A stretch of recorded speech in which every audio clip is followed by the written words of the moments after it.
Yes, good afternoon. माझा आवाज येतोय? Hello.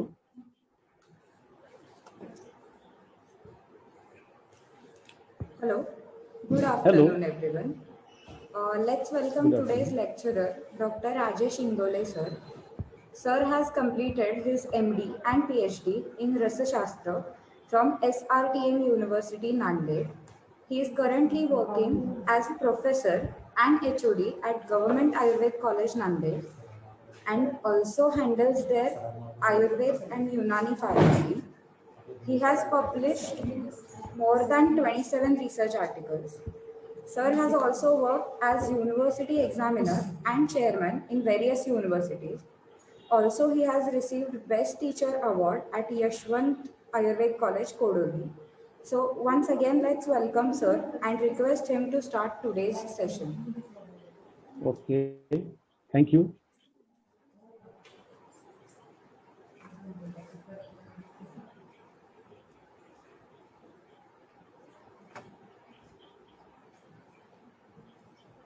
Sir, you are not audible, sir.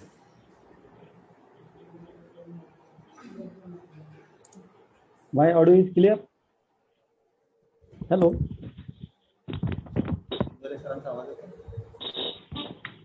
माझा आवाज येत आहे का? हो सर, येतोय. बर. पीपीटी दिसत आहे? हो सर. ओके, स्टार्ट करू शकतो? Hello, can I start? Yes, sir. Please, sir. Go ahead. Okay. Okay, good afternoon.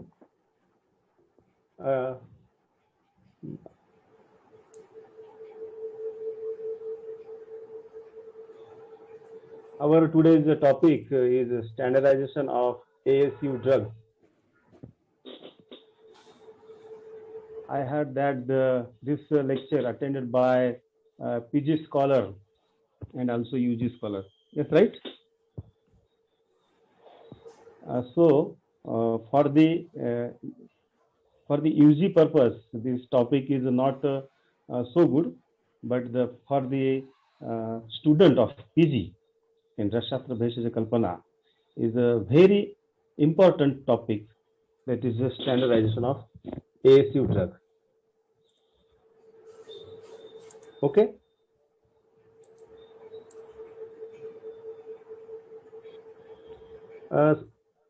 आज का जो टॉपिक है इसमें स्टैंडर्डाइजेशन ऑफ एएसयू ड्रग, तो इसकी की कुछ जो है इंट्रोडक्शन के बारे में मैं कहता हूं। सबसे पहले कि ये स्टैंडर्डाइजेशन के बारे में हमें 3 क्वेश्चन हमारे जो है तो जहन में आने चाहिए, दिमाग में आने चाहिए। First is what is standardisation, second what is the need of standardisation, इसकी जरूरत क्या है, और third is how it can be done, इसे हम किस पद्धति से करते हैं, that is the process. Okay, ये 3 क्वेश्चन का जो आंसर है यही इस पूरे लेक्चर में जो है आपको सुनने को मिलेगा। कि सबसे पहले कि स्टैंडर्डाइजेशन क्या होता है, यह क्यों करना चाहिए, आयुर्वेदिक सिद्ध यूनानी जो ड्रग है इसके लिए इसकी जरूरत है क्या, अगर है तो फिर क्यों जरूरत है, और तीसरी बात है कि अगर जरूरत है तो इन्हें हमें किस पद्धति से करना चाहिए। और फॉर दी शास्त्र भेषज कल्पना सब्जेक्ट, और जो भी हमारे स्टूडेंट है जो पीजी करते हैं या पीएचडी करते हैं, तो इसमें क्या जरूरत है, और आयुर्वेद के परिप्रेक्ष्य में अगर हम देखे जाए तो इसका जो है कितना महत्व है, यह हमें इसमें देखना है। Okay, next. सबसे पहले तो हम देखेंगे कि स्टैंडर्डाइजेशन का मतलब क्या है, what is the definition of standardisation. सबसे पहले स्टैंडर्डाइजेशन, यह शब्द स्टैंडर्ड यह शब्द से बना है, आप जानते हैं, और स्टैंडर्ड जो शब्द है आप जो है उसका मतलब आपको पता है। This term is indicated as a level of performance और a scale by which preset value can be measured so that the required quality of drug is assessed. It is very simple. एक उदाहरण मैं आपको देता हूं तो उसे जो स्पष्ट हो जाएगा कि कोई भी चीज का एक स्टैंडर्ड या नॉर्मल वैल्यू होता है। जैसे कि हम एक मान लीजिए कि जो हीमोग्राम या करते हैं, एचबी करते हैं, तो एचबी करने के बाद वह हमारा ठीक है या नहीं है, उसका एक स्केल होता है। हम जैसे मानते हैं कि 12 से लेकर 16 तक जो है तो नॉर्मल या स्टैंडर्ड वैल्यू है। फिर अगर उससे अगर कम आता है तो उसे हम क्या कहते हैं, इट इज सब स्टैंडर्ड या कम है। ठीक है, तो उसी तरह से जो है तो मेडिसिन बनाने के समय तो रॉ मटेरियल से लेके फिनिश प्रोडक्ट तक जो है कुछ टेस्ट या कुछ जो है हमें परफॉर्म करने पड़ते हैं, और उसकी जो है हमें उस लेवल पे जो है तो जांचा जाता है। एक स्केल दिया गया है, अगर उसके ऊपर है तो यह हम उसे स्टैंडर्ड कहते हैं। What is the definition of standardisation? Standardisation of drug means confirmation of its identity and determination of its quality and purity, and detection of nature of adult by various parameters like morphological, microscopical, physical, chemical and biological observation। देखिए, standardisation का मतलब ये होता है कि confirmation, कहा किस चीज का confirmation? It's identity, start from the identity to for the quality and purity. ठीक है, अडल्ट्रेशन नहीं है इसका मतलब वो प्योर है, ऐसा हम मानते हैं। ठीक है, लेकिन इसमें जो क्वालिटी है और वो जो है इसको जो है हम एक जांचते हैं और परखते हैं, इसे जो है हम स्टैंडर्डाइजेशन कहते हैं। किस पैरामीटर के आधार पर? Like morphological, microscope, physical, chemical and biological observation. ठीक है, ये हम बाद में देखेंगे कि इसकी जो मेथड जब हम देखेंगे तो इसमें जो है तो हमें जो है तो जो है कि कौन सा मॉर्फोलॉजिकल है, फिजिकल, केमिकल जो है उसके बारे में हम देखेंगे। तो सबसे पहले ये बात जान लीजिए कि हमारे जो ड्रग है, ड्रग का जो मतलब या जो है आयुर्वेद में जो कहा गया कि चतुष्पाद में भी जो है तो भिषक, औषधि, रोगी और जो परिचारक, इसमें जो है तो सबसे इम्पोर्टेंट हमने वैद्य को दिया है। फिर भी जो है तो वैद्य का जो वेपन है वह ड्रग है या औषधि है। ठीक है, और जैसे कि त्रिस्कंध में भी जो है हेतु, लिंग, औषध, इसमें भी जो है औषध को महत्व दिया है। अभी इसी जो परिप्रेक्ष्य में जो है तो टोटल जो है तो वैद्य जो है मेडिसिन के ऊपर डिपेंड है। अगर अच्छी मेडिसिन मिलेगी तो ही जो है अच्छा ट्रीटमेंट या अच्छा जो अच्छी चिकित्सा इसमें हो सकती है। ठीक है, तो इसको एक फिक्स करने के लिए, इसके स्टैंडर्ड फिक्स करने के लिए जो प्रोसेस किया जाता है उसे हम जो स्टैंडर्डाइज्ड कहते हैं। और दूसरी एक बात इसमें ऐसी है कि अगर मान लीजिए कोई मेडिसिन हम बनाते, त्रिभुवन कीर्ति बनाते, तो वो त्रिभुवन कीर्ति हम जो है पुणे में बनाए या नांदेड़ में बनाए या और अमेरिका में बनाए, कहीं भी बनाए दुनिया के इसमें, तो वह जो है सेम उसके पैरामीटर होने चाहिए। सेम जो है उसके पैरामीटर है तो वह मेडिसिन स्टैंडर्ड है, ऐसा हम कहते हैं। या जो हमने बनाई या जो आपकी डिपार्टमेंट बनाई या और किसी जो है दूसरे डिपार्टमेंट में बनाई, तो उसमें अगर कुछ वेरिएशन आते हैं और वो अगर जो रिमार्केबल है तो उसका मतलब है कि this is not a standard medicine. ठीक है, जैसे कि मॉडर्न में किया जाता है कि आप मान लीजिए पैरासीटामॉल है, पैरासीटामॉल का टेस्ट आप जो है उसका जो है कहीं भी कर लीजिए, कोई भी फार्मेसी का, अगर वो जीएमपी सर्टिफाइड है तो उसका जो है जो पैरामीटर्स है वो सेम आते हैं, तो उसे हम स्टैंडर्डाइजेशन कहते हैं। ठीक है, नेक्स्ट, ये स्टैंडर्डाइजेशन क्यों करना चाहिए या मतलब इसका ये क्या है? तो both this terms are used to yield a quality product and तीन बातें जो है इसमें मैं हमेशा कहता हूँ, और ये जो है पीजी के स्टूडेंट ने यह तीन शब्दों को जो है हमेशा ध्यान में रखना चाहिए। वो तीन शब्द है क्वालिटी, सेफ्टी एंड इफेक्टिवनेस। यह हमारे गोल है, इसके लिए ही यह हम सब जो है ये करते हैं। तो क्वालिटी उसमें होनी चाहिए, दूसरी बात है सेफ्टी, और तीसरी बात है इफेक्टिवनेस।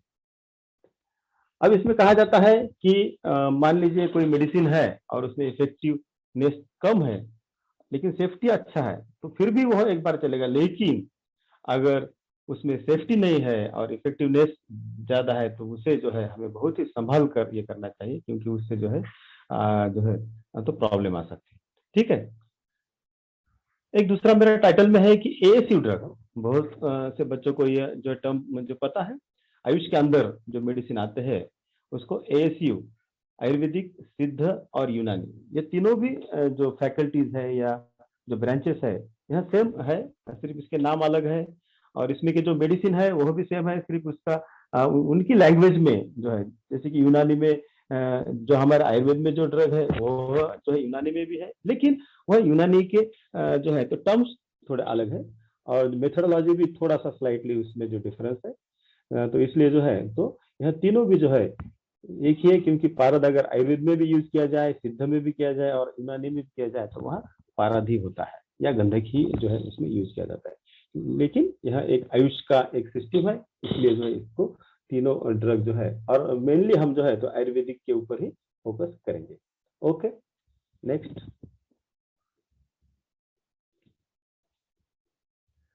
अभी हमें ये जो स्टैंडर्डाइजेशन जो है, यह तीन महत्वपूर्ण टप्पे इसके हैं, या जो है तीन पार्ट हम कह सकते हैं। तो इससे हम जो है आज के क्लास में जो है तो इसका जो है तो चर्चा करेंगे। Standardisation of raw material first, second standardisation of manufacturing processes, and third standardisation of finished product. तो यह तीन जो है यह हमारे इसके जो है सबसे जो इम्पोर्टेंट जो है पार्ट है। तो इसमें से हम एक एक पार्ट जो है हम यहाँ स्टार्ट करते हैं। तो सबसे पहले हम देखते हैं कि आयुर्वेदिक सिद्ध और यूनानी ड्रग जो है यह as per rule 3A of drug and cosmetic act 1940 में जो है यह दिए गए हैं, जिससे जो है it includes all medicine intent for internal और external use for in the diagnosis, treatment, prevention of disorder या disease in human being or animal is called Ayurvedic सिद्ध यूनानी drug.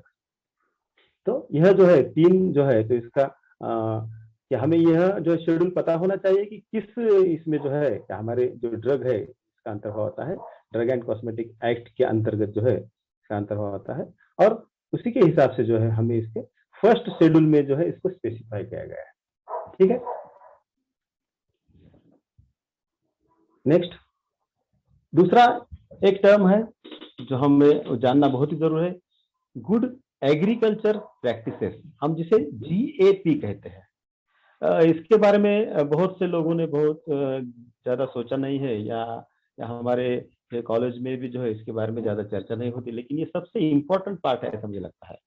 Good agriculture practices is defined as in the context of medicinal plant as a cultivation program designed to ensure optimal yield in terms of both quality and quantity of any crops intended for health purpose. As the demand of the herbal drug is increasing worldwide, their safety and quantity and quality of the crude drug and finished product have become a major concern. देखिए, जो चीज जो हमें raw material जो मिलता है, तो जाहिर सी बात है यह जो है it is a pharma sector. जो फार्मा सेक्टर है, फार्मा सेक्टर से हम ये कर सकते हैं, ले सकते हैं, लेकिन आज हम क्या देखते हैं कि जो भी रॉ मटेरियल हमें आता है तो वह अलग अलग पार्ट से आता है, या अलग अलग जो है ऋतु में तैयार किया हुआ, और न जाने वहाँ वह कितने साल तक रखा हुआ, या उसकी जो है क्वालिटी का कुछ ये नहीं होता है। ठीक है, तो इसके लिए जो है तो गुड एग्रीकल्चर प्रैक्टिसेस किया गया है। इसके अंतर्गत कोई भी फार्मर जो है अपना रजिस्ट्रेशन करवा सकता है, और जो है आयुष से जो है वहाँ गाइडलाइन ले सकता है, और लेने के बाद कौन सा क्रॉप उसको लेना चाहिए, उसकी कीमत क्या होती है, इसके बारे में जो है तो पूरा उसको जानकारी मिल सकता है। तो ये अगर हो जाता है हमारे देश में तो ये बहुत अच्छी बात होती है। क्या होता है, कुछ फार्मर जो है कुछ जो चीजें लगा देते हैं, लेकिन उन्हें ये नहीं पता होता कि ये कहाँ बेचना है, इसकी क्वालिटी कैसे चेक करनी है, और इसके जो वेरियस टाइप्स जो होते हैं, क्रॉप्स के भी जो वेरियस टाइप्स होते हैं, या मान लीजिए शतावरी लगाना है तो कौन सी टाइप्स की शतावरी लगाना है, या अश्वगंधा लगाना है, तो ये कुछ जो है तो इसके बारे में जो है अभी फार्मर में जो है थोड़ा सा अज्ञान है ऐसा मुझे लगता है। अगर इसके बारे में हमें जो है तो CCRS या आयुष की तरफ से कुछ प्रोग्राम है, वो अगर प्रोग्राम अटेंड करते हैं, और उसके लिए सरकार ने कुछ सब्सिडी भी रखी है, या जो है जो बढ़ावा देने के लिए जो है फार्मर को बढ़ावा देने के लिए कुछ उसमें स्कीम भी आई हुई है। अगर आपके पास कुछ लैंड है तो आप जो वह स्कीम ले सकते हैं और अच्छी तरह से यहाँ जो है रॉ मटेरियल हमें अच्छी क्वालिटी का मिल सकता है। इसलिए GAP, good agriculture practices, is very important. Okay, next. एक और मुद्दा है कंपोनेंट ऑफ ड्रग डेवलपमेंट। यह जो बात है, आप जानते हैं general guideline for drug development and Ayurvedic formally volume 1 के अंदर जो है यह कंपोनेंट ऑफ ड्रग डेवलपमेंट में दिया गया है। इसकी कुछ एक स्टेप्स है, तो ये जो है तो यह मुझे जो है बताना इसमें जो आवश्यक समझा। इसमें सबसे पहला जो है वो है लिटरेचर सर्वे। लिटरेचर सर्वे क्या होता है? Literature survey extend opportunities in finding leads for proposed और टारगेटेड डिसीज। अगर हमें कुछ डिसीज के बारे में कुछ अगर ये करना है तो हमें उसका लिटरेचर जो है, हमारे जो टेक्स्ट है वह पढ़ना जरूरी है, उसका जो अध्ययन करना जरूरी है, उसके बाद ही जो है हम उसमें कर सकते हैं। अब इसके बारे में जो ऑफिशियल बुक्स है हमारे, आयुर्वेदिक फार्मोलरी ऑफ इंडिया, जो है नेशनल फार्मोलरी ऑफ यूनानी मेडिसिन या जो सिद्धा मेडिसिन जो है, इसमें जो है तो लिस्ट जो है दी गई है, या इसमें जो है मेडिसिन जो फार्मुलेशन जो है हमें दिए गए हैं, जिसको जो है तो अलग अलग तरीके से जो है विचार विमर्श करके इसमें फाइनल किया गया है। तो literature survey is very important. Next, ये जो कंपोनेंट, इसके जो स्टेप्स है वो मैं आपको बताऊंगा, क्योंकि बहुत से बच्चे जो प्री एमडी में आते हैं या जो एमडी में जब प्रवेश लेते हैं तो उनके सामने एक प्रश्न होता है कि हम क्या सब्जेक्ट ले, कैसा सब्जेक्ट ले, तो उसका क्या जो है दायरा होना चाहिए। तो सबसे पहले ये अगर बात, ये जो चार्ट है ये अगर आप अच्छी तरह से समझ लेते हैं तो मुझे लगता है कि सब्जेक्ट या कोई भी जो डिसर्टेशन के लिए जो हम ये लेते हैं, टॉपिक लेते हैं, उसमें आपको आसान हो जाएगा। सबसे पहले रिसर्च एंड डेवलपमेंट की नीड जो है, फर्स्ट जो स्टेप है इसमें identification of research and development. आपको किस चीज में या किस एरिया में आपको रिसर्च करना है। अगर मान लीजिए आपको अगर डायबिटीज या मधुमेह यह अगर आपका विषय है तो आपको एक विषय पकड़ के रखना है, फिर उसके बाद उसके बारे में उसका लिटरेचर सर्वे करना है कि इसके बारे में हमारे ग्रंथों में क्या दिया गया है। लिटरेचर सर्वे करने के बाद फिर उसका एक फार्मूलेशन आपको जो है तो बनाना है, उसका एक हाइपोथेटिकल जो होता है उसको बेस होना चाहिए। बेस किस चीज का होना चाहिए? उसको बेस लिटरेचर का होना चाहिए, हमारे टेक्स्ट का होना चाहिए। ठीक है, तो उसकी रैशनैलिटी जो है हमें उस पर करने, उसके बाद फिर उसको जो है तो क्वालिटी कंट्रोल, क्वालिटी एश्योरेंस के साथ उसका ड्रग डेवलपमेंट होता है, मतलब उसका फार्मूलेशन डेवलपमेंट होता है। फिर वो जो है फार्मूलेशन डेवलप होने के बाद फिर उसकी pre clinical, safety study, biological activity, stability study, इनके बारे में जो है तो हमें स्टडी करना चाहिए। और फिर उसके बाद आता है क्लिनिकल ट्रायल। तो जो रसशास्त्र के जो स्टूडेंट है या रसशास्त्र के जो है तो वो जो है तो pre clinical study, toxicity study, stability study, biological activity study, यह सब जो है स्टडी यहाँ तक कर सकते हैं।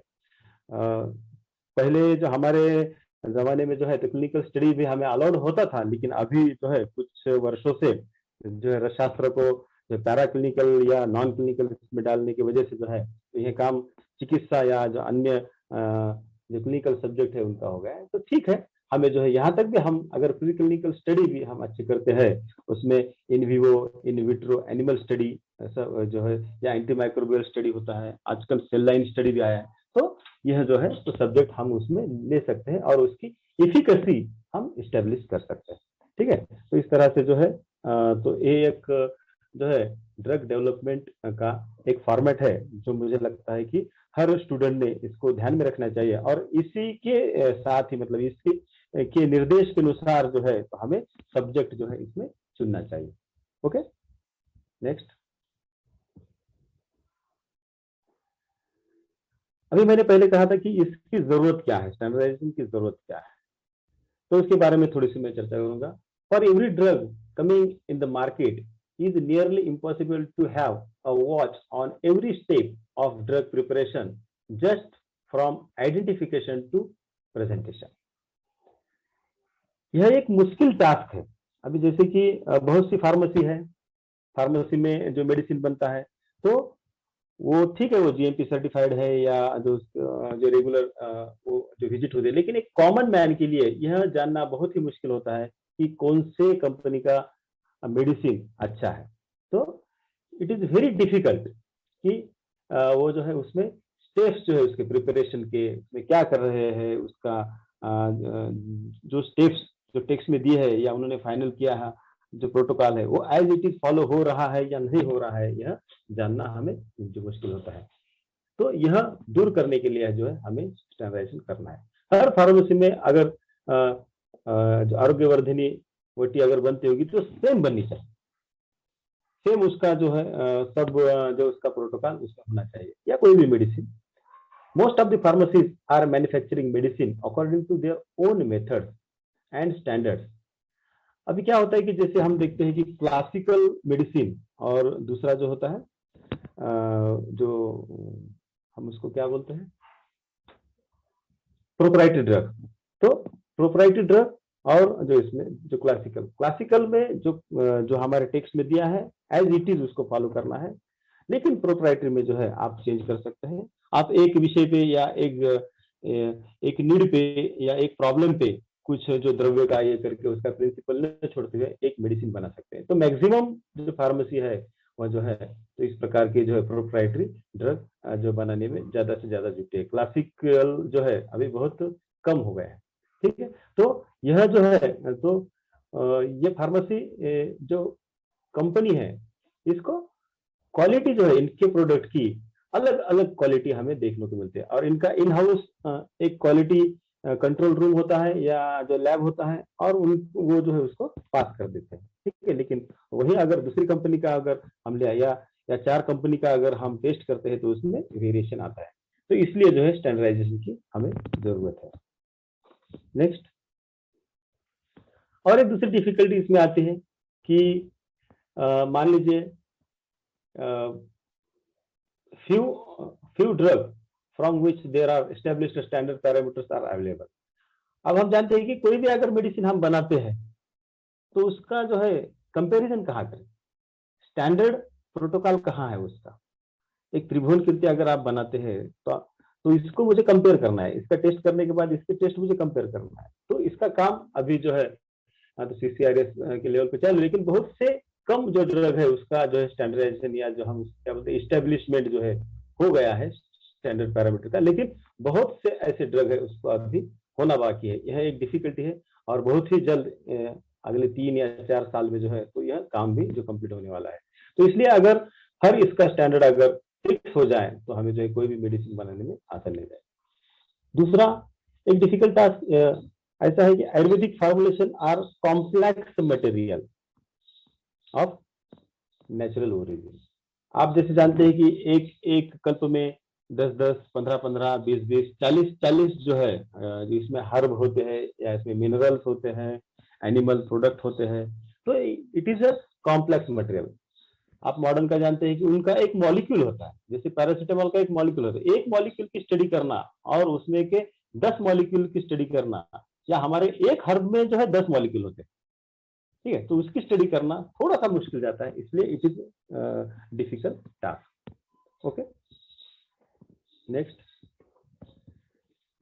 Ancient method.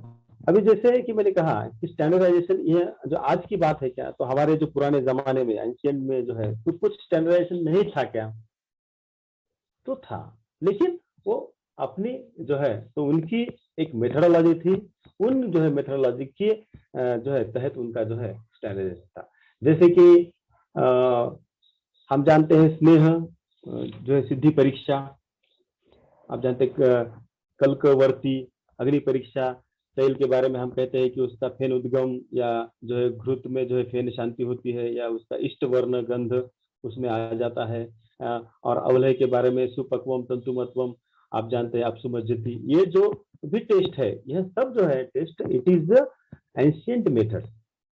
पुराने जमाने में यह जो है इसमें दी गई, और इसमें हम ये नहीं कह सकते कि इसका कुछ जो है माइक्रोबायोलॉजिकल कुछ टेस्ट नहीं होता था, ठीक है, लेकिन जो ये भी टेस्ट है इसमें जो है एक फिक्स जो है तो हमारा मेडिसिन अच्छा हुआ है या नहीं हुआ है इसका इसमें हम कह सकते थे।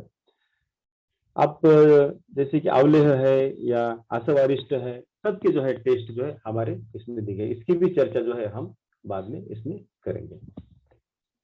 Next, in case of bhasma detail examination. अब जैसे कि जो है भस्म परीक्षा, अभी मैं बात कर रहा था एंशियंट इसका, तो इसमें भस्म परीक्षा है, जैसे कि जो भस्म का जो है कलर कौन सा होना चाहिए, स्वर्ण भस्म का कलर कौन सा होना चाहिए, रजत का कौन सा होना चाहिए, इसका जो है डिटेल वर्णन इसमें आया है।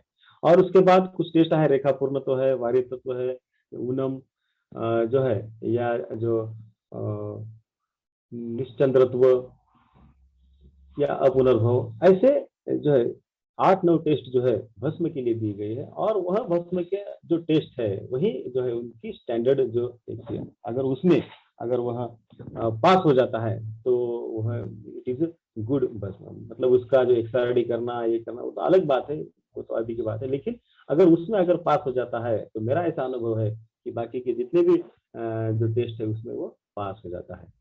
खुफी पकव के बारे में भी जो है कि जैसे कि जो इंद्रगोप जो इंसेक्ट होता है उसका कलर उसको आता है, it is a specific test.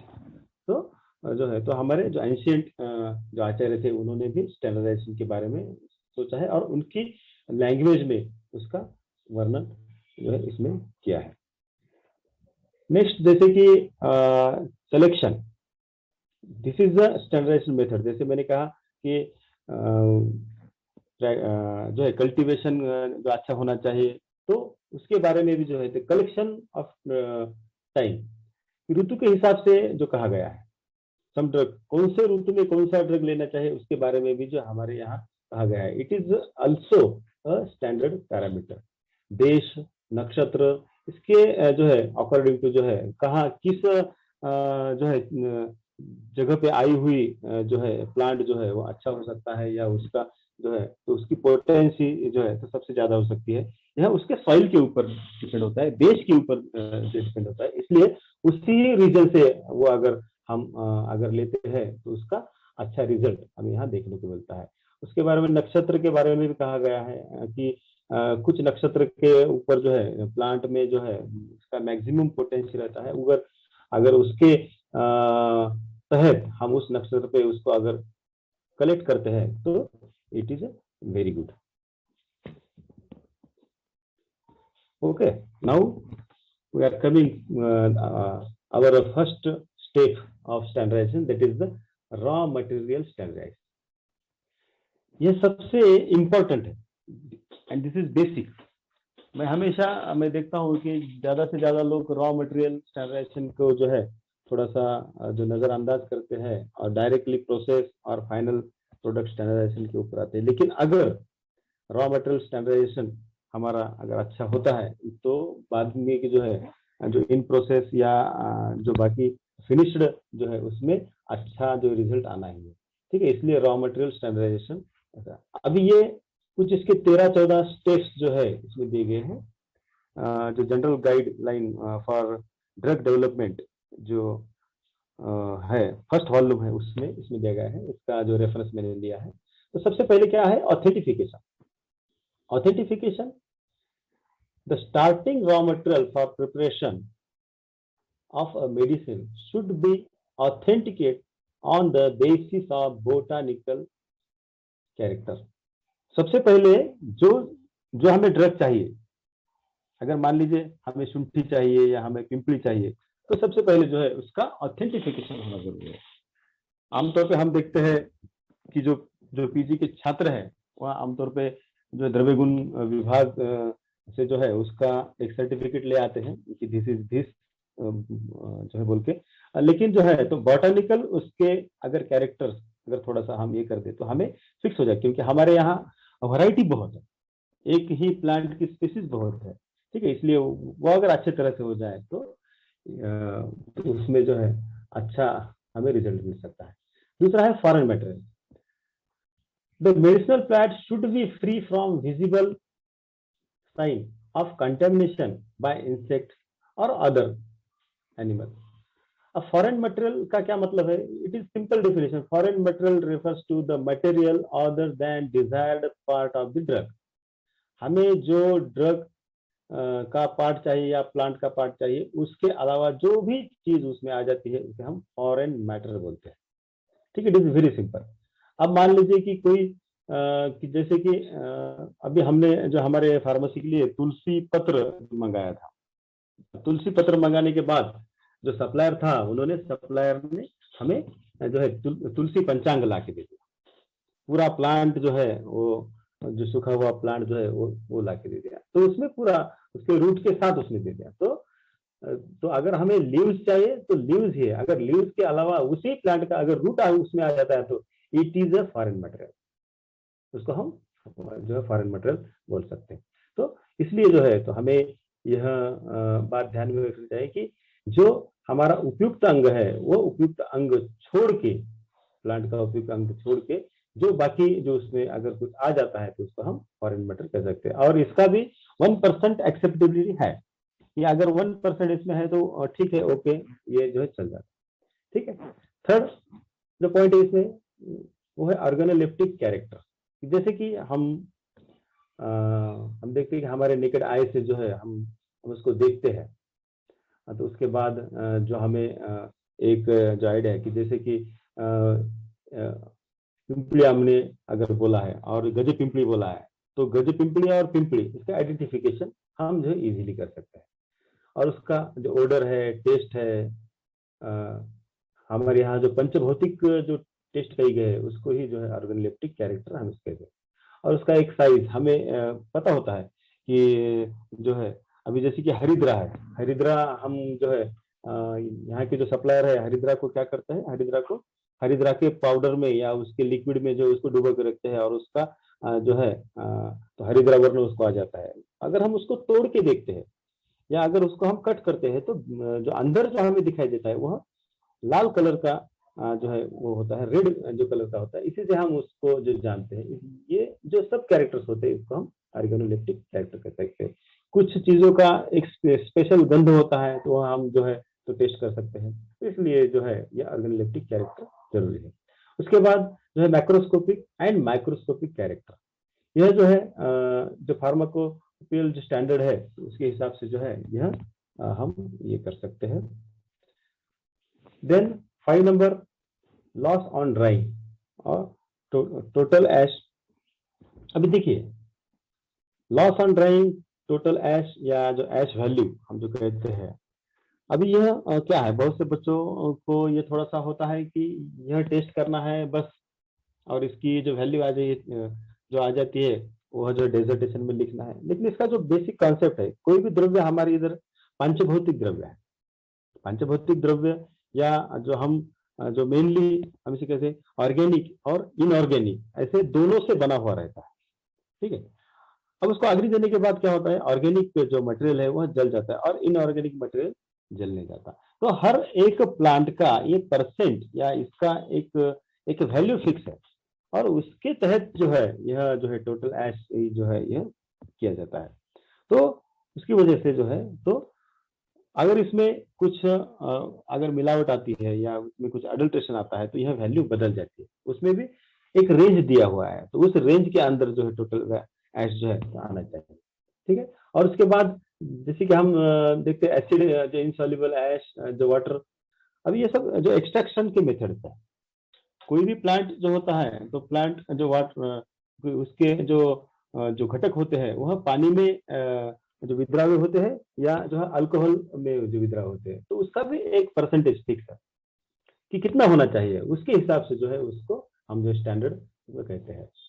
उसके बाद आता है हेवी मेटल। अब हेवी मेटल्स प्लांट में आने की क्या जरूरत है, तो बहुत से इसमें हमने देखा गया है कि हेवी मेटल्स जो है कुछ जो है उसकी जो लिमिट है उसके ज्यादा जो है तो पाए जाते हैं, तो यह देखना जरूरी है। उसमें mainly lead, cadmium, mercury, arsenic, यह जो चार जो है यह जो है देखने के लिए हमारे पास जो गाइडलाइन है उसको कहा गया है। और उसकी जो एक लिमिट है, एक एएसयू ड्रग की जो उसकी जो फार्माकोपियल एक लिमिट है, जैसे कि लेड की है 10 ppm, कैडमियम की 0.3 ppm और मर्क्यूरी की 1 ppm, आर्सेनिक की 3 ppm। ये जो है तो इससे अगर ज्यादा ये हमें मिलता है तो इसका मतलब है कि इसमें हेवी मेटल है और इसको हमें नहीं जो लेना चाहिए यह इसमें, ठीक है। फिर उसके बाद जो आता है माइक्रोबियल लोड।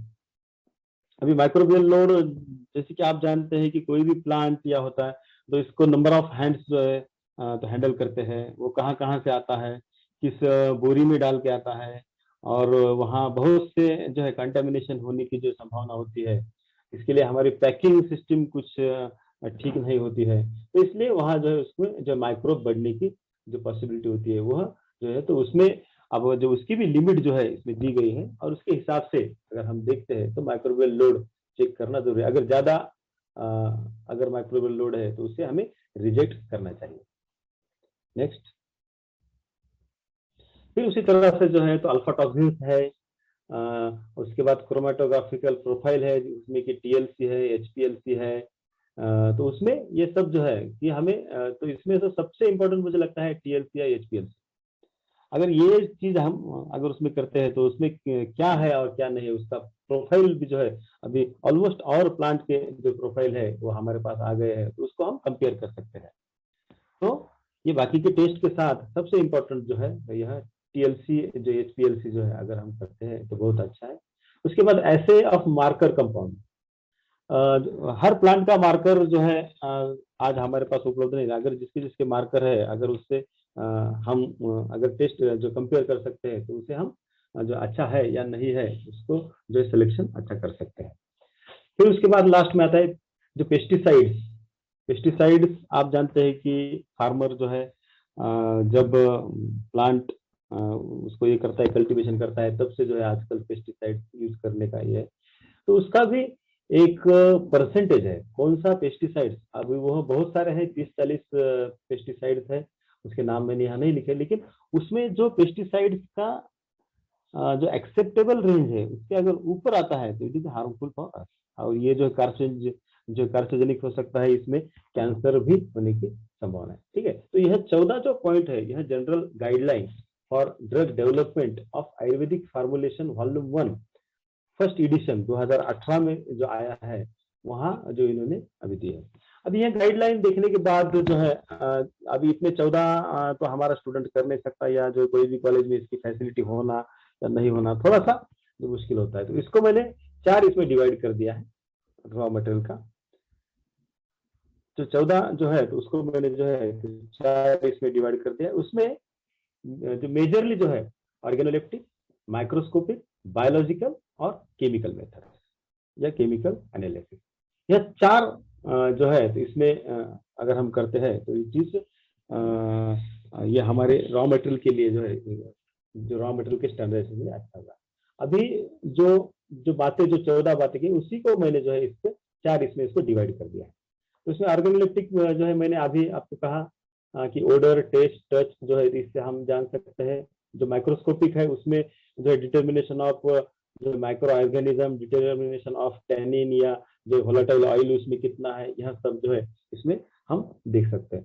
तो जो माइक्रोस्कोपिक भी हम जो इसमें कर सकते हैं। तीसरा जो है वह है बायोलॉजिकल। बायोलॉजिकल जो है जो बायो एसे अभी हमने चर्चा की थी कि उसके कुछ मार्कर है, उसकी जो मदद से हम इसका जो है स्टैंडर्डाइजेशन इसमें कर सकते हैं या आइडेंटिफिकेशन कर सकते हैं। अभी इसमें जो है तो जो उस ड्रग का इफेक्ट है वो जो हमारे टेक्स्ट में दिया है वह इफेक्ट होता है या नहीं होता है, ये जो मैकेनिज्म जो है यह भी हम जो है तो बायोलॉजिकल टेस्ट में हम जान सकते हैं। ठीक है, to establish relationship between the active ingredient and pharmacology of the drug in term of dose duration for particular dose form. Next तो चलता है केमिकल मेथड। अभी केमिकल मेथड्स के बारे में अभी मैंने कहा था, तो उसमें मैक्सिमम जो है acid soluble ash value, alcohol soluble extractive, volatile oil acid value, या जो है ऑयल के लिए जो सफनिकेशन या आयोडीन वैल्यू, आशावरिष्ठ अगर हम अगर उसमें बनाते हैं तो रिड्यूसिंग और एंड नॉन रिड्यूसिंग शुगर्स और उसका अल्कोहल कंटेंट या अल्कोहल परसेंटेज यह हम इसमें निकाल सकते हैं। तो यह अलग अलग इसके हर कल्पना या हर ड्रग के लिए ये नहीं होता है, हर के लिए अलग अलग जो है इसमें जो मेथड्स होती है उसको हमें जो करना चाहिए। ठीक है,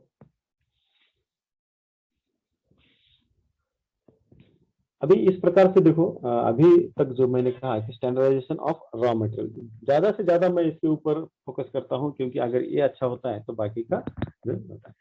अब नेक्स्ट जो हमारा सेकंड जो पार्ट है इसमें, स्टैंडर्डाइजेशन ऑफ मैन्युफैक्चरिंग प्रोसेसेस।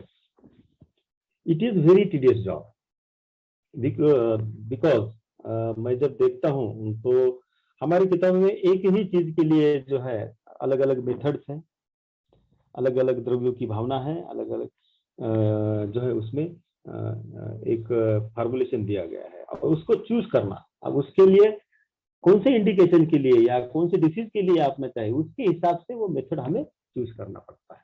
ठीक है, अभी पहले के जमाने में क्या होता था कि वैद्य जो है खुद मेडिसिन बनाते थे, drug where manufacture bye Vaidya himself. अभी क्या हो रहा है कि ये सब इंडस्ट्री का काम हो रहा है, क्योंकि it is very difficult to vaidya to check the patient and then medicine according to the patient और उसको देना।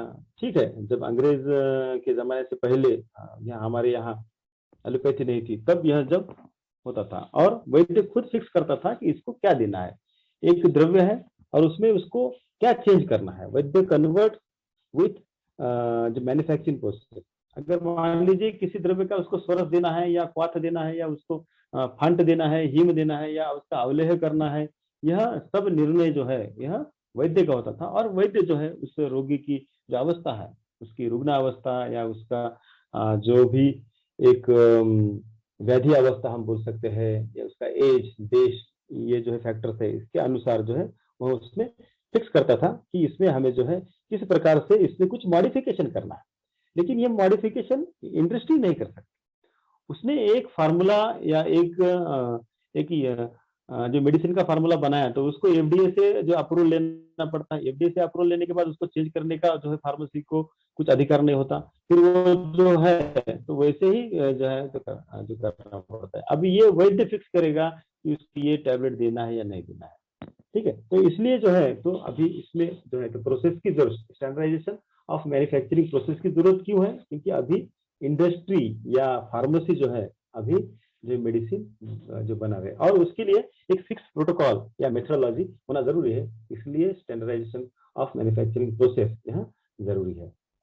ठीक है, नेक्स्ट, अभी जैसे कि drugs manufactured by pharmacies are not up to the standard. तो जब मैं ऐसा कहता हूं तो इसका मतलब ये नहीं कि हर एक फार्मेसी ऐसा है, कुछ फार्मेसी, some pharmacy, ऐसा हम इसको कह सकते हैं, drug manufacturing by some pharmacies are not up to the standard, ऐसा कह सकते हैं। कुछ ऐसी कुछ अच्छी फार्मेसी भी है जो इसमें कुछ कॉम्प्रोमाइज नहीं करती, लेकिन मैक्सिमम फार्मेसी जो है इनका जो एम होता है टू अर्न द मनी, सो दे बहुत से शॉर्टकट्स जो है इसमें जो किए जाते हैं, इसलिए जो है तो हमें स्टैंडर्डाइजेशन की जरूरत है। No vigilance over the quality of medicine manufacture, हर एक मेडिसिन बनाने के बाद उसका क्वालिटी कैसा है यहाँ वह फार्मेसी खुद फिक्स कर देती है। जो अदर विजिलेंस या दूसरा जो है, जैसे कि हमारे यहाँ फूड एंड ड्रग जो फूड इंस्पेक्टर होता है या ड्रग इंस्पेक्टर होता है, हर डिस्ट्रिक्ट में होता है, वो जाके वो रैंडमली देख सकता है, लेकिन उतना नहीं होता है क्योंकि उनकी जो संख्या है और फार्मेसी की जो संख्या है, अभी हमारे यहाँ हम तो आयुर्वेदिक ड्रग इंस्पेक्टर की भी जो है पोस्ट अभी यहाँ नहीं है, जो अदर स्टेट में है। तो जो एक ही जो मॉडल वाला जो ड्रग इंस्पेक्टर है वहाँ जो है पूरी फार्मेसी, वो आयुर्वेद हो, यूनानी हो या फिर एलोपैथी हो या होम्योपैथी हो, तो उसको जो है कंट्रोल वो करता है, इसलिए इट इज वेरी डिफिकल्ट। तीसरी बात, no awareness among the vaidyas about quality of medicine they are prescribed. बहुत से लोग जो होते जब प्रैक्टिस में गिर जाते हैं तो उसमें वो मेडिसिन कैसे जो बनाते हैं उसके बारे में, उसमें वो मेडिसिन के इंडिकेशन क्या है इसके ऊपर जो है ज्यादा जो वैद्य का फोकस होता है, मैन्युफैक्चरिंग के ऊपर नहीं होता है। इसलिए जो है तो उसकी जो है क्वालिटी या उसको कैसा डिफरेंस जो करना है वह थोड़ा मुश्किल जाता है। The basic principle of quality assurance have the goal. The production of drug that are fit for their intended use. जो ड्रग हम निर्माण कर रहे हैं वह उसका जो इंडिकेशन कहा गया है, उसका जो यूज कहा गया है, उसके लिए वो फिट होना, ये सबसे बड़ा ये जो है तो मेन जो बेसिक प्रिंसिपल जो है इसमें हमें ध्यान रखना चाहिए। और उसके लिए जो है हम या अलग अलग जो है तो मेथड्स इसमें यूज करते हैं। नेक्स्ट, प्रोसेस स्टैंडर्डाइजेशन जो होता है ये मेनली टू जो इसके जो स्टेजेस होते हैं। पहला जो होता है डिजाइन देयर प्रोटोकॉल। सबसे पहले जो इसका प्रोटोकॉल डिजाइन करना है, जैसे कि एक चीज है, अगर क्लासिकल ड्रग है उसमें जो ग्रंथ में दिया है उसको आप जो है सेम जो फॉलो कर सकते हैं, लेकिन अगर आपका प्रोप्राइटरी ड्रग है तो उसका प्रोटोकॉल पहले डिजाइन करना पड़ता है। कौन सा जो है तो मेडिसिन लेना है उसको, तो उसका शोधन कैसा करना है, शोधन करने की मेथड फिक्स करनी है। एक बैच को एक शोधन कर रहे, दूसरे बैच को दूसरा शोधन कर रहे, ऐसा नहीं। तो उसमें जो प्रोटोकॉल जो है तो उसमें करना है और define the acceptance criteria for use. और फिर एक बार इसका प्रोटोकॉल हम अगर तैयार करते हैं तो फिर उसका जो दूसरा जो स्टेप्स होता है manufacturing in 3 batches of product. जब हम स्टैंडर्डाइजेशन करते हैं एक बार 3 बैच हम जो इसके जो बनाते हैं और इसका अगर एवरेज निकालते हैं तो हमें अगले आने वाले जो बैच के लिए जो है एक स्टैंडर्ड जो है होता है। जब फार्मेसी स्टार्ट होती है और पहली बार अगर आप त्रिभुवन कीर्ति बनाते हैं तो यह 3 बैच में बना के फिर उसका प्रोटोकॉल जो है वो फार्मेसी वो जो डेवलप करती है। फिर उसके बाद जो है जो भी उसका जो बाकी के बैच में अगर त्रिभुवन कीर्ति आती है तो उसको कंपेयर करने के लिए यह एक स्टैंडर्ड उसमें होना चाहिए। ठीक है, तो इसी तरह से यह 2 स्टेप है, एक तो डिजाइन करना है प्रोटोकॉल और फिर उसका जो है 3 बैच में मैन्युफैक्चर करके उसके पैरामीटर को फिक्स करना है। यह दोनों अगर हम करते हैं तो प्रोसेस स्टैंडर्डाइजेशन यह हमारा अच्छी तरह से हो जाता है। नेक्स्ट, दूसरा एक है IPQC, जिसको हम बोलते हैं कि इन प्रोसेस क्वालिटी कंट्रोल। मेडिसिन बनते वक्त जो है, अभी यह हर फार्मेसी को कंपलसरी है कि जब आप मेडिसिन जब बनाते हैं तो तब जो है हमें इन प्रोसेस जो है to ensure that the manufacturing process gives a product of sustained quality and purity. Various in process test are devised which are known as in process quality control test. जब मेडिसिन बनती है तब जो है बीच बीच में जाके जो है हम वो सैंपल लेंगे और वो सैंपल लेके जो है उसका टेस्ट हम करते हैं। अगर मान लीजिए हम टैबलेट बना रहे हैं तो टैबलेट बनाते वक्त जो है तो बीच में जाके हम जो है कुछ टैबलेट लेके उसकी जो है तो यूनिफॉर्मिटी ऑफ वेट हम देख सकते हैं, या बाद में जो है उसका हार्डनेस देख सकते हैं या उसकी फ्रेबिलिटी देख सकते हैं। इसको जो है हम in process quality control test ऐसा इसमें कहते हैं। This critical process parameters are and IPQs very dose preparation wise. हर डोज प्रिपरेशन के लिए यह जो अलग अलग होता है कि जैसे कि सॉलिड, सेमी सॉलिड, लिक्विड या जो सेमी लिक्विड हम इसे कहते हैं, इसके लिए जो है यह हर इसके लिए अलग होता है, या हर कल्पना के लिए जो है तो इसके टेस्ट जो है अलग अलग हो सकते हैं। Next, IPQC test are converted with providing accurate, specific and defined description. अगर मान लीजिए इन प्रोसेस में कुछ गड़बड़ हो रहा है तो हम उस मेडिसिन को वहां रोक सकते हैं। वहां रोक के उसमें क्या जो गलत हो रहा है तो उसका जो आइडेंटिफाई करके जो है उसको हम जो है तो उसको करेक्ट करके ये कर सकते हैं। या पूरा बनने के बाद अगर बैच खराब हो जाती है या उसका फिनिश्ड प्रोडक्ट जो है उसका अप टू द स्टैंडर्ड नहीं आता है तो वो फार्मेसी का लॉस हो सकता है। इसलिए जो है तो इन प्रोसेस जो क्वालिटी कंट्रोल इज वेरी जो important. Primary objective is to monitor all the features of product that may effective its quality and to prevent error during processing. Processing करते समय कुछ एरर उसमें अगर हमें दिखाई दे रहा है तो उसको जो करेक्ट करना जो है यह प्राइमरी ऑब्जेक्ट जो है तो IPQC का होता है। ठीक है, नेक्स्ट, अभी जैसे कि कुछ जो प्रोसेस स्टैंडर्डाइजेशन कि जैसे लिक्विड डोसेज फॉर्म है, तो जैसे क्वाथ है, सोरस है, हिमफांट है, उसमें हम क्या कर सकते हैं जैसे कि ratio of crude drug to solvent. हमारे यहाँ जो सॉल्वेंट जो है कि हम जो वाटर जो है तो सॉल्वेंट यूज करते हैं, तो वहाँ ड्रग और पानी का जो रेशियो है हमारे यहाँ जैसे 8 पट बोलते हैं, 16 पट बोलते हैं, वो जो है तो वो चेक करना। उसके बाद temperature, period of heating, end point, filtration. अभी जैसे होता है कि टेम्परेचर जो है आप जो किस चीज से दे रहे हैं, आप भट्टी पे दे रहे हैं या गैस में दे रहे हैं, जो टोटल जो है पीरियड जो है कितना दे रहे हैं, उसका एंड पॉइंट मतलब उसकी सिद्धि लक्षण क्या है, मतलब यह कब एक जो 1/8 अगर हमको उसको अगर पानी को इवेपोरेट करना है तो उसका क्या मार्किंग है, क्या उसको एंड पॉइंट बोलते हैं। और उसके बाद जो फिल्ट्रेशन, फिल्ट्रेशन का भी जो है हम देखते हैं अलग अलग लोग अलग अलग पद्धति से जो है फिल्ट्रेशन करते हैं, तो उसको जो है तो एक जो इसमें लाना और वो देखना। फिर उसके बाद जो method of collection of extract, आप एक्सट्रैक्ट जो कैसे ये कर रहे हैं, कॉन्सेंट्रेशन की मेथड कौन सी यूज कर रहे हैं, फिर वो तैयार करने के बाद उसकी स्टोरेज कंडीशन कैसे है, आप किस चीज में जो है रख रहे हैं, कौन से टेम्परेचर में रख रहे हैं, वह सब जो है, या उसकी लाइट सेंसिटिविटी, जो लाइट सेंसिटिविटी जो है कुछ द्रव्य की होती है इसलिए जो है तो उसकी लाइट सेंसिटिव उसको कहाँ रखना है, यह हम करते हैं। ठीक है, और यह जो करते समय क्लॉथ या जो लिक्विड इसमें करते समय हम जो है कुछ उसकी टेस्ट भी जो है बीच में कर सकते हैं, जैसे कि स्पेसिफिक ग्रेविटी है, विस्कोसिटी है, रिफ्रैक्टिव इंडेक्स या टोटल सॉलिड जो कंटेन, यह हम उसमें कर सकते हैं। यह अगर अच्छी तरह से हो जाता है तो आपको फिनिश प्रोडक्ट का टेस्ट करने की भी ज्यादा जरूरत नहीं रहती है।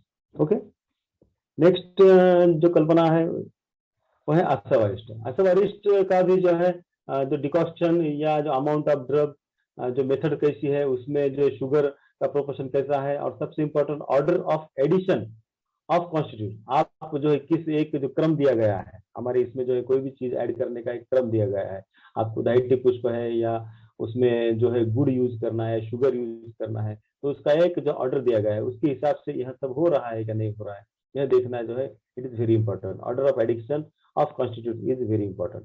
Quality of fermented dhataki pushpa versus east, इस बारे में जो है बहुत से लोग जो है कोई जो धायटी पुष्प यूज करता है, कोई ईस्ट करता है, इसके बारे में कुछ पेपर्स भी है या जो है पीजी स्टूडेंट का जो वर्क भी है इसमें आया है। तो आमतौर पे ऐसा देखा गया है कि धायटी पुष्प जब हम यूज करते हैं तो उसमें कुछ फंगस आने की संभावना होती है, तो वैसे जो ईस्ट जो है मैक्सिमम कर सकते हैं, लेकिन यह देखना चाहिए कि आपके प्रोटोकॉल में क्या है। आपके प्रोटोकॉल में अगर धायटी पुष्प है तो आपको धायटी पुष्प यूज करना चाहिए। ठीक है, उसके बाद फर्मेंटेशन प्रोसेस है, उसके पैरामीटर्स है, temperature, period, and point, detection, कि जैसे जो O2 रिलीज हो रहा है या नहीं हो रहा है, वह उसका फर्मेंटेशन हो गया है नहीं हो गया है, यह सब टेस्ट जो है आप इन प्रोसेस इसमें देख सकते हैं। अभी और इसके साथ कुछ टेस्ट कर सकते हैं जैसे कि स्पेसिफिक ग्रेविटी है या रिफ्रैक्टिव इंडेक्स है, टोटल सॉलिड्स है या अल्कोहल कंटेंट, या जो अल्कोहल कंटेंट का जो ये है मतलब परसेंटेज है वह इसमें हम देख सकते हैं। नेक्स्ट, घृत कल्पना या तेल कल्पना, आप हम जिसको स्नेह कल्पना कहते हैं, तो इसमें अगेन द रेशियो ऑफ तेल एंड डिकॉक्शन, तेल और डिकॉक्शन तो इसका रेशियो क्या है जो क्लासिकल इसमें दिया गया है।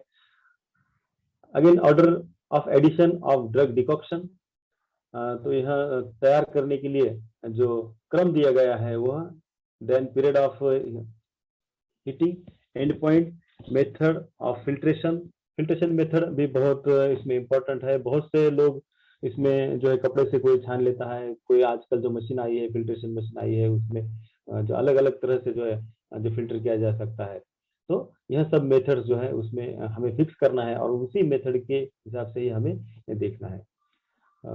ठीक है, और इसके बाद उसका कुछ टेस्ट भी हम जो इन प्रोसेस कर सकते हैं, स्पेसिफिक ग्रेविटी, रिफ्रैक्टिव इंडेक्स या जो विस्कोसिटी या जो और तेल अगर है या घृत है तो उसमें moisture content, it is very important test. अगर मॉइस्चर कंटेंट अगर ज्यादा है तो इसमें फंगस लगने की या तेल या घृत जो है तो जो खराब होने की संभावना होती है, इसलिए उसको जो इसका मॉइस्चर कंटेंट टेस्ट करना जरूरी है। ओके, फिर उसके बाद सॉलिड कुछ ये है उसमें जैसे कि वटी चूर्ण है, तो उसमें भी जो है particle size of drugs, particle size जो है यह बहुत इसमें जो इम्पोर्टेंट होता है। हम देखते हैं कि वटी बनाने के लिए जो ग्रेनुलेशन हम बनाते हैं, ग्रेनुलेशन जब बनाते हैं तो अगर उसमें बहुत फाइन पाउडर हो जाता है फिर भी टैबलेट अच्छी तरह से नहीं बनती, या उसका अगर ग्रेनुल्स अगर बड़े बड़े बन जाते हैं तो उसकी भी टैबलेट्स अच्छी नहीं बनती। तो उसका एक रेशो है 70% ग्रेनुल्स 30% पाउडर, और उसके साथ कुछ एक्सपीरियंस जो होते हैं, तो वह जो है इसमें देखना जरूरी है। तो पार्टिकल साइज जो है तो हर मेश की इसमें जो है हम ये करते हैं, जैसे कि अभी टैबलेट बनाने के लिए जो है 16 या 18 की मेश अगर है, अगर उसका अगर इवन अगर जो है ग्रैनुल्स हमें मिलते हैं तो उसकी जो है तो टैबलेट या उसकी पंचिंग जो है वह अच्छी हो सकती है, या फिर उसमें हार्डनेस का प्रॉब्लम आ सकता है अगर हम अच्छी तरह से उसमें नहीं करते हैं। तो उसके बाद जो है जो कॉन्सेंट्रेशन एंड क्वालिटी ऑफ भावना, अभी जो भावना देते हैं वह कितना देना है, एक देना है, दो देना है, एक भावना मतलब कितना अक्सर होने में कितना लगता है, how many quantity of drug is there, इसके ऊपर वो सब डिपेंड होता है। पीरियड ऑफ खरल, effect on the follow of, या जो ग्रेनुलेशन की जो मेथड्स होते हैं, ये पूरा जो है तो इसमें मॉइस्चर कंटेंट है, ड्राइंग टेम्परेचर है, और हम जो है टैबलेट का जो है इन प्रोसेस उसका वेट देख सकते हैं, शेप देख सकते हैं, उसका हार्डनेस देख सकते हैं, या फ्लेबिलिटी, या उसका डिसइंटीग्रेशन टाइम भी हम इन प्रोसेस देख सकते हैं।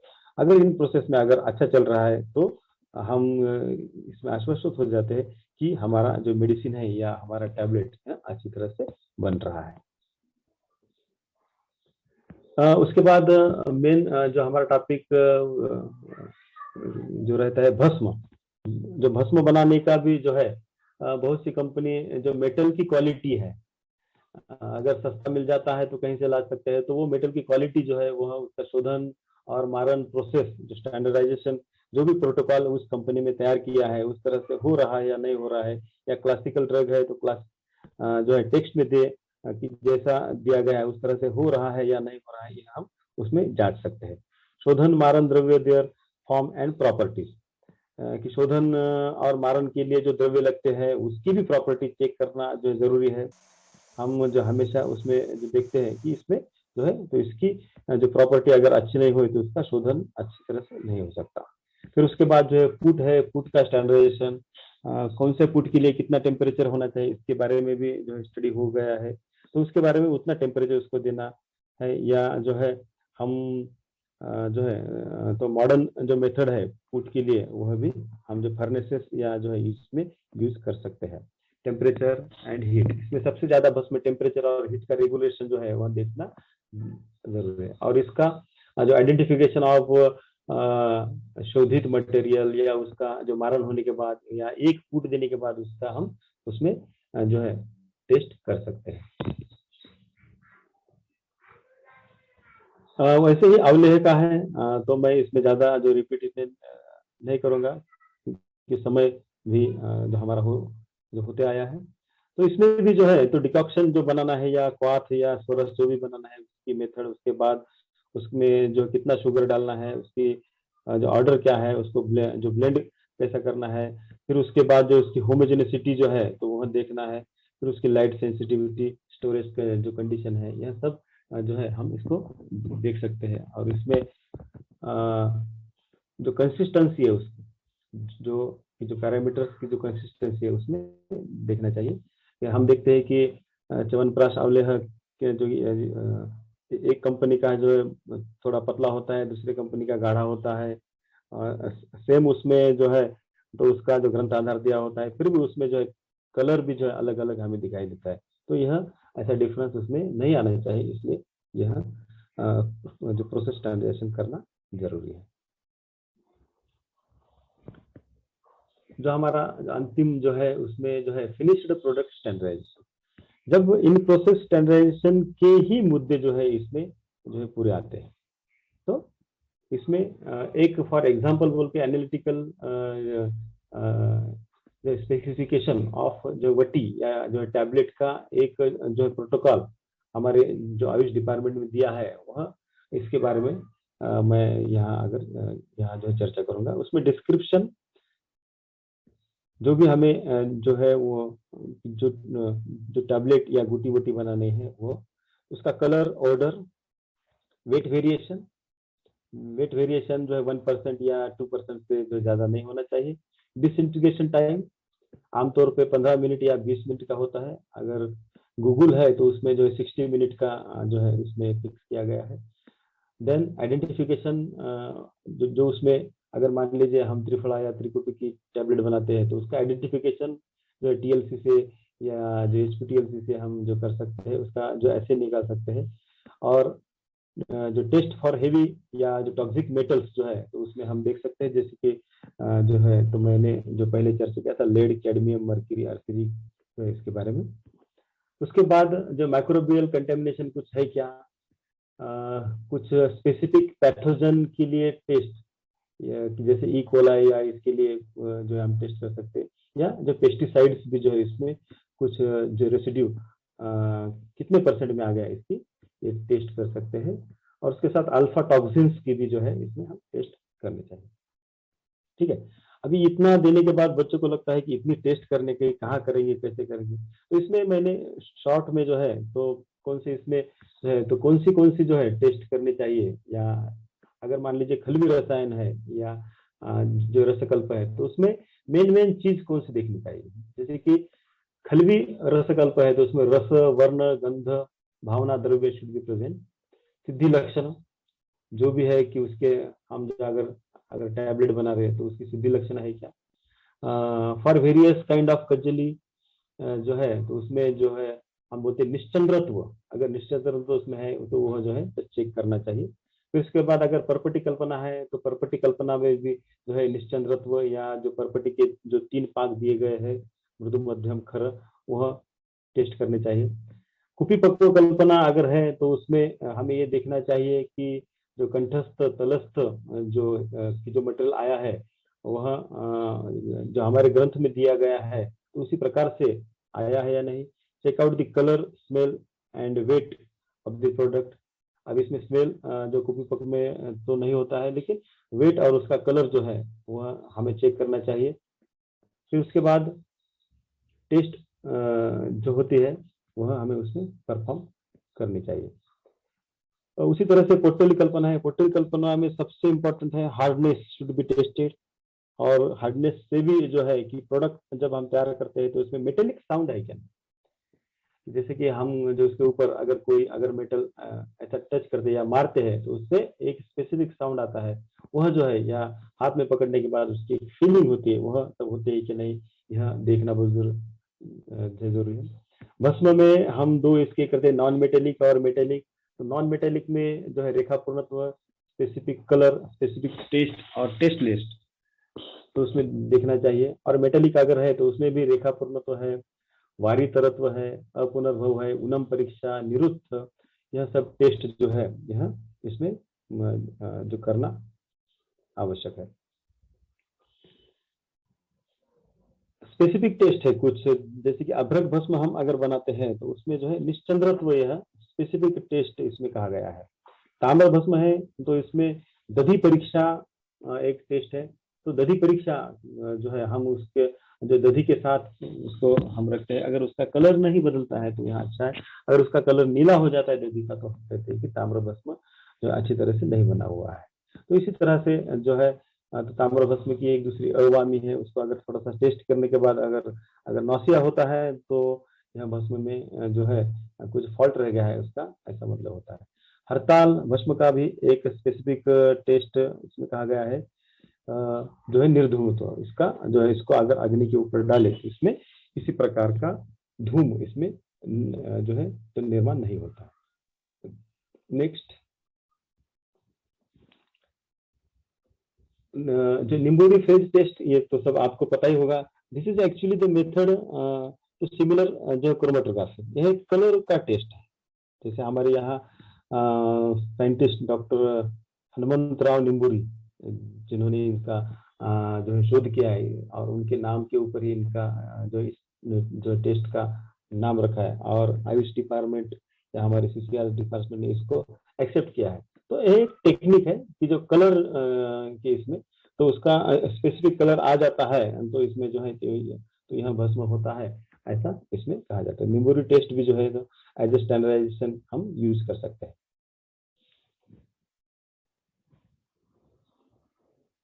अभी यह जो है कोई भी अगर कोई डिसर्टेशन के लिए कुछ टॉपिक लेता है या कुछ शॉर्ट टर्म कुछ थीसिस या कुछ प्रोजेक्ट करते हैं तो उसमें कौन से जो टैबलेट अगर है तो उसमें मिनिमम यह 8 जो है टेस्ट लेनी चाहिए कम से कम।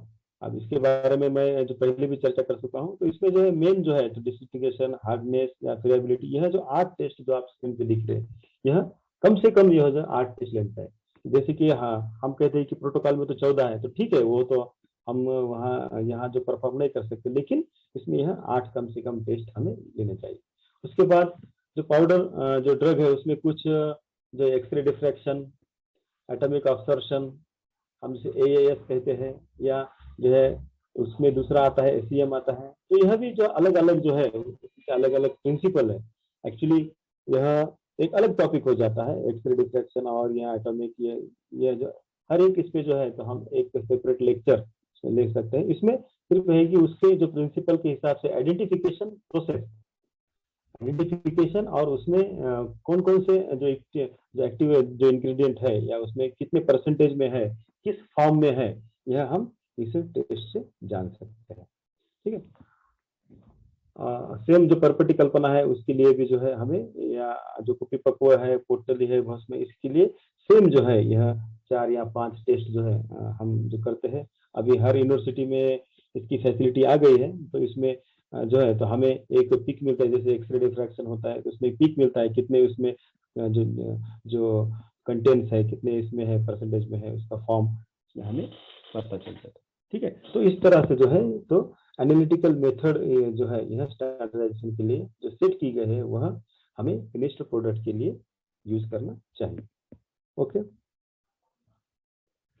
तो इस तरह से ये बहुत बड़ा, एक्चुअली बहुत बड़ा टॉपिक है।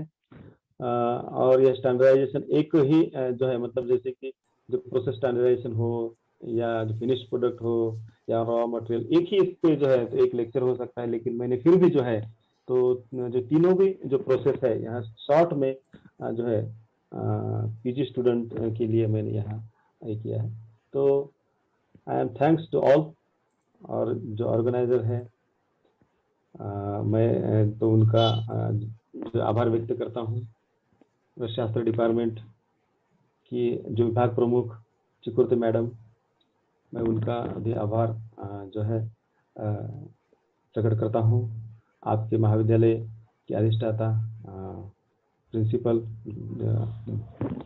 पाटिल मैडम, मैं उनका भी आभार व्यक्त करता हूँ, और होल टीम का मैं जो है यहाँ आभार व्यक्त करता हूँ कि मुझे जो है यहाँ एक गेस्ट लेक्चर के लिए उन्होंने आमंत्रित किया। Okay, thank you. Thank you, sir. Thank you, sir. Thank you, sir, for your elaborative lecture on standardization of Ayurvedic, Siddha and Unani drugs. Now, I hereby declare that the session is open for discussion. If Okay. anyone has a doubt, kindly ask directly to sir. We will have 5 minutes of the session. Please. Yes, sir.